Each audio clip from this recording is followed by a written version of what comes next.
The Nigerian Institute of Medical Research is one of the approved centers for COVID-19 testing in Lagos State.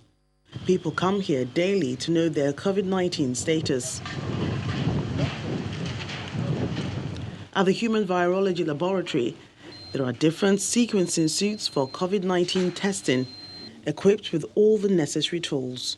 This is where the reagents used for testing are combined. This is a very clean room where we make the master mix and the reagents before we go on to do what we need to do. Next is the specimen preparation room, where nucleic acid is extracted from samples. The one we use for this COVID has to be inside here. So when we centrifuge samples, it's going to turn them at high speeds and all that. The air is taken up here.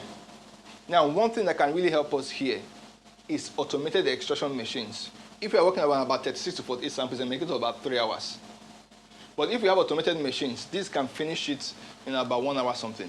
We worked on about 30-something samples yesterday evening, and we have already given out the results for them. One of the good things that helps us in this assay, we have two things it's monitoring. It's monitoring two targets. The red one is the COVID-19. The green one is something that should be in every human being. So if you actually collected the sample well, this should come out.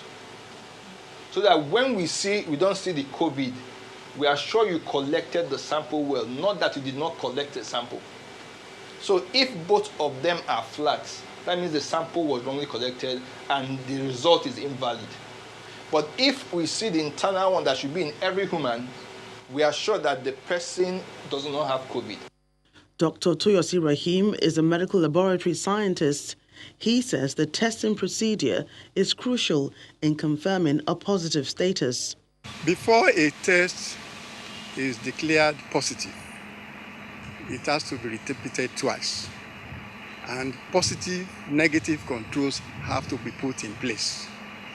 Once that validation is done, and all the controls and quality assurance procedures are put in place, by the time you get 2 repeated positive samples, that person is declared positive.